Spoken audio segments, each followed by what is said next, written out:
Order of magnitude of 1 light year is. एक light इयरची order of magnitude किती? आपल्याला तिथून 4 ऑप्शन दिलेले आहेत. पहिलं option A 10⁻15 metre, B 10⁻16 metre, C 10⁻17 metre आणि डी 10⁻13 मीटर. 1 लाईट इयर एक प्रकाश वर्ष म्हणजे किती? तर प्रकाशाचा वेग किती? 3 × 10⁸ मीटर पर सेकंद. एक वर्ष किती दिवसांचे? त्याचा कालावधी किती? 365 दिवस. एक दिवस म्हणजे किती तास? 24 तास. 1 मिनिट 60 मिनिट, 1 तास 60 मिनिटाचा आणि 1 तास 60 सेकंदाचा. ह्या सगळ्यांचं मल्टिप्लिकेशन करायचं म्हणजे किती? 3 × 10⁸ × 365 × 24 × 60 × 60. अगोदर आपण काय करूया? ह्या 3ने याला गुणाकार करून घ्या. 3 पाची 15, ह्याच्याला 1, 3 संग 18, 18 ने 1 19, ह्याच्याला 1, 3 त्रिक 9, 9 ने 1 10 × 10⁸ जसा आहे तसा. हा 24 जसा आहे तसा लिहिला. 6 6 जा 36, 6 6 36 आणि हे 2 शून्य.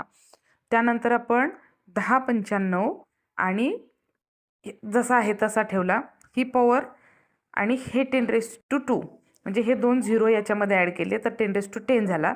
24नं 36ला गुणाकार करून घ्या आणि त्याची व्हॅल्यू आपण इथं लिहिले. 24ला 36नं जर मल्टिप्लिकेशन केलं तर 864 उत्तर येतं, जे आपण इथं लिहिले. मग 864 गुणुले 1095 याचा गुणाकार आपण केला आणि त्याचं उत्तर आहे 946,080. बरोबर. ह्या 9,46,080 आणि ही 10⁻10 पॉवर जशी आहे तशी लिहिली. आता काय करायचं आहे आपल्याला? तर ऑर्डर ऑफ मॅग्निट्यूड काढायचे. तर आपला हा जो नंबर आहे हा नंबर a × 10⁻n ह्या पॉवरमध्ये बसवायचा आहे आपल्याला. तर हा नंबर 0.5 पेक्षा मोठा असला पाहिजे आणि 5 पेक्षा लहान असला पाहिजे.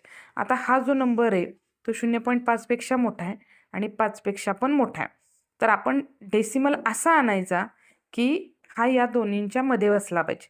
तर जर आपण डेसिमल इथं आणला तर 9.4 होतं, म्हणजे 0.5 पेक्षा पण मोठं झालं आणि 5 पेक्षा मोठं, म्हणजे इथं पण चालणार नाही, इथं आणावं लागेल. म्हणजे 0.9.